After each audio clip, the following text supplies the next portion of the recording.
JavaScript में कभी ऐसा हुआ है क्या कि कभी आपने कोई ऑब्जेक्ट कॉपी किया और जब ओरिजिनल ऑब्जेक्ट में कोई चेंज किया तो जो ऑब्जेक्ट कॉपी किया उसमें भी चेंज हो जाए, या फिर जो ऑब्जेक्ट कॉपी किया उसमें चेंज करने पर ओरिजिनल ऑब्जेक्ट में चेंज हो जाए? अगर हाँ, तो आपने एक्सपीरियंस किया है शैलो कॉपी का इफेक्ट। जावास्क्रिप्ट में objects and arrays reference based होते हैं, इसीलिए उनको कॉपी करना सिंपल नहीं होता। और यहाँ आते हैं दो important terms, shallow copy and deep copy. आज हम जानेंगे इन्हीं दोनों के बीच का डिफरेंस कि कैसे shallow copy surface level copy करता है जबकि डीप कॉपी एक पूरा इंडिपेंडेंट क्लोन बनाता है। साथ ही देखेंगे real examples and best practices ताकि आप कभी एक्सीडेंटल चेंजेस में ना फंसें। तो हेलो गाइस, मेरा नाम है लोकेंद्र, आप देख रहे हैं लोकी अनलॉक्ड, जहां हम अनलॉक करेंगे आपके ट्रू पोटेंशियल को। चलिए चलते कंप्यूटर स्क्रीन पर और शुरू करते हैं।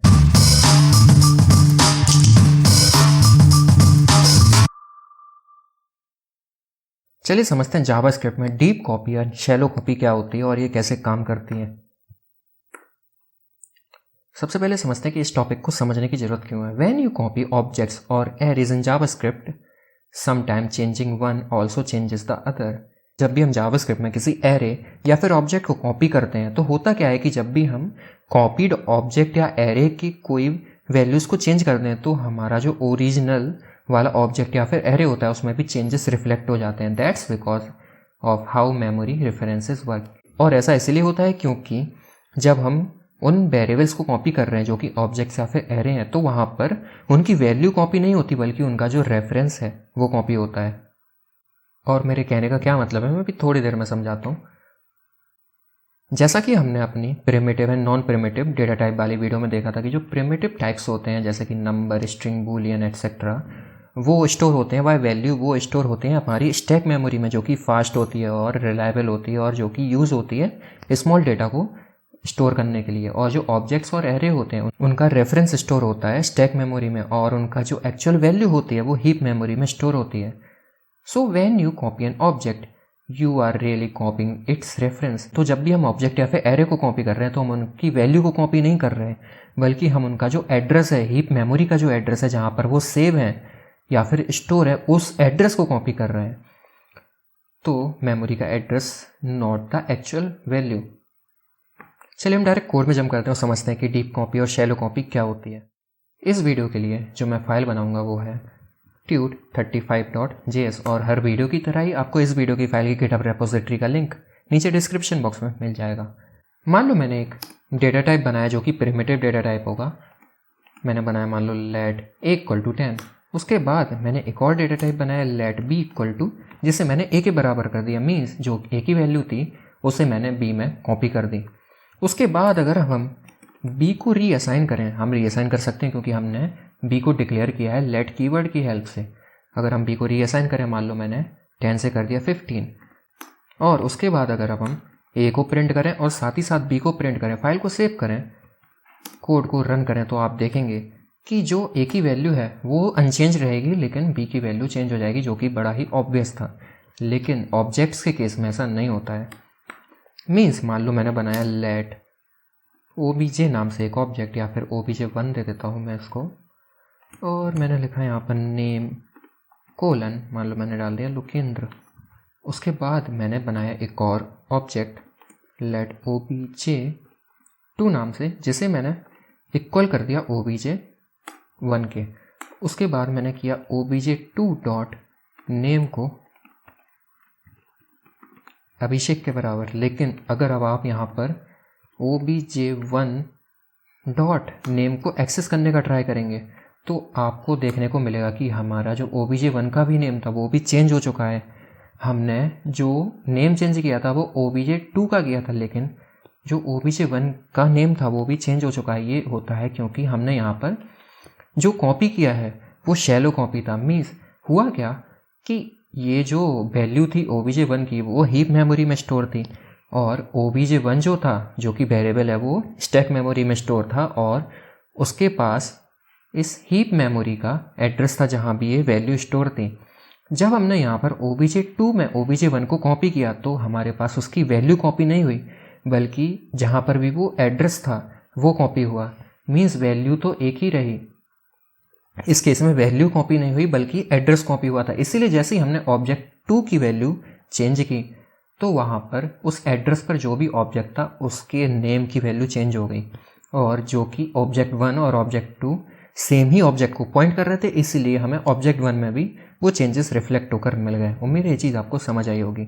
हमने देखा कि हम प्रिमिटिव को अगर चेंज करेंगे तो वो अनचेंज्ड रहते हैं, उनमें कोई भी इफेक्ट नहीं पड़ता उनकी ओरिजिनल वैल्यूज़ में।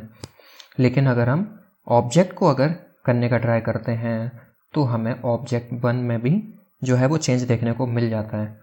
Both variable refer to the same object, क्योंकि जो दोनों ही वेरिएबल हैं वो सेम ऑब्जेक्ट को ही रेफर कर रहे थे मेमोरी में। दिस इज शैलो रेफरेंस, इसे हम शैलो रेफरेंस कहते हैं, नॉट अ ट्रू कॉपी, और ये ट्रू कॉपी नहीं होती, इसे कहते हैं शैलो कॉपी। इसके बाद समझते हैं कि शैलो कॉपी होती क्या है। कि a shallow copy creates a new object, कि शैलो कॉपी न्यू ऑब्जेक्ट तो क्रिएट करती है but only copies reference of nested objects. लेकिन जो नेस्टेड ऑब्जेक्ट्स का क्या करती है, सिर्फ रेफरेंस कॉपी करती है, not the nested values themselves. कहने का क्या मतलब है, हम एग्जाम्पल से समझते हैं। मान लो पहले तो मैं इसको कमेंट आउट कर दूंगा और यहाँ पर मैं करूँगा कुछ इस प्रकार। मान लो मैंने यहाँ पर एक और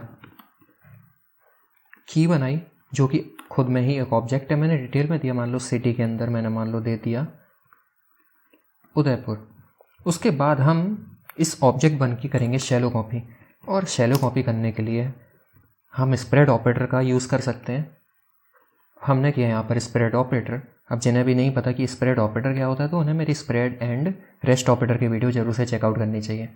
उसके बाद अगर हम ऑब्जेक्ट 2 डॉट नेम को चेंज करके मान लो अब करें अगर अभिषेक, और अगर अब हम इस ऑब्जेक्ट 1 के नेम को प्रिंट करेंगे तो हमें लोकेंद्री देखने को मिलेगा। हमारा जो ऑब्जेक्ट 1 का नेम है वो चेंज नहीं हुआ। लेकिन अगर हम यहाँ पर object 2 dot detail dot city को चेंज करेंगे, मान लो हमने इसको चेंज करके कर दिया पुणे, और उसके बाद अगर हम ऑब्जेक्ट 1 डॉट डिटेल की सिटी को एक्सेस करने का ट्राई करेंगे तो हमारे जो ऑब्जेक्ट 1 की सिटी थी वो भी चेंज हो चुकी है।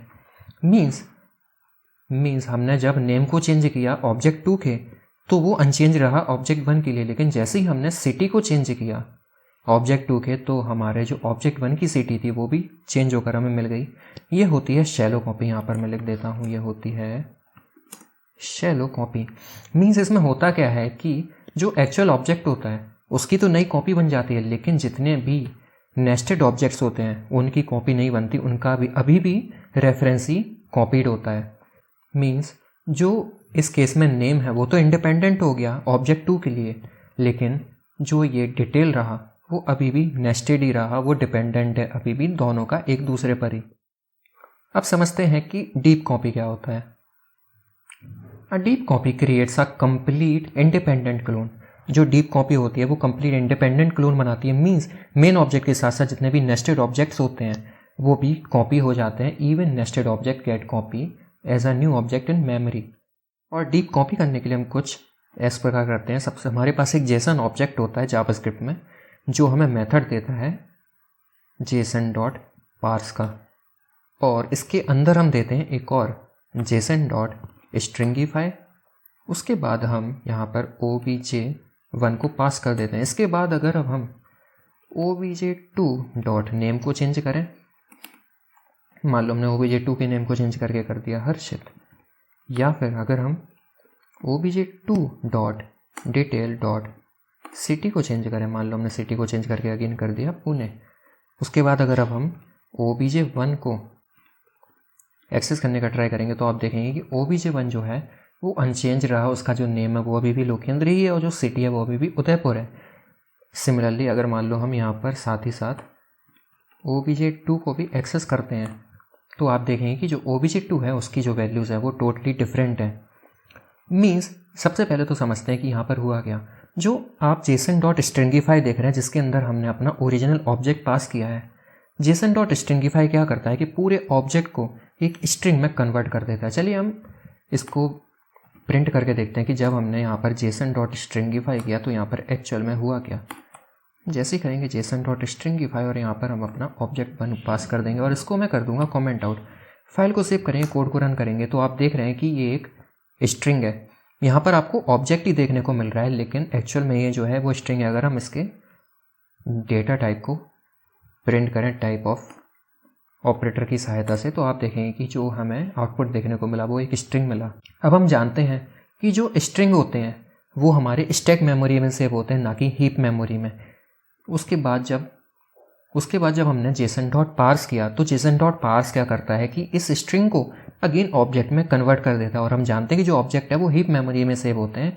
तो जावास्क्रिप्ट क्या करेगा कि नया ऑब्जेक्ट बना, तो नया ऑब्जेक्ट बनने से जो हीप मेमोरी है उसमें नया एड्रेस में वो सेव होगा। मीन्स ये जो ऑब्जेक्ट है वो इंडिपेंडेंट होगा। उम्मीद है ये चीज़ आपको समझ आई होगी कि सबसे पहले बना इस ऑब्जेक्ट का जो ओरिजिनल ऑब्जेक्ट है उसका स्ट्रिंग सेव होता है स्टैक मेमोरी में। उसके बाद हमने JSON.parse मेथड की सहायता से उस स्ट्रिंग को अगेन ऑब्जेक्ट में कन्वर्ट किया, जो कि अगेन सेव हो गया हीप मेमोरी में, जिससे जो ऑब्जेक्ट था ओरिजिनल वाला और जो हमने कॉपीड ऑब्जेक्ट बनाया वो दोनों डिफरेंट हो गए।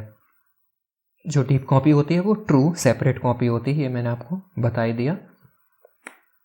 इसके बाद है कि JSON मेथड जो हमने अपने देखा JSON.parse और JSON.stringify, उसके कुछ लिमिटेशंस होते हैं कि JSON parse and JSON stringify does not copy function. ये फंक्शन को कॉपी नहीं करता, ये अनडिफाइंड वैल्यूज़ को कॉपी नहीं करता, सिंबल्स को कॉपी नहीं करता और सर्कुलर रेफरेंसेस को कॉपी नहीं करता।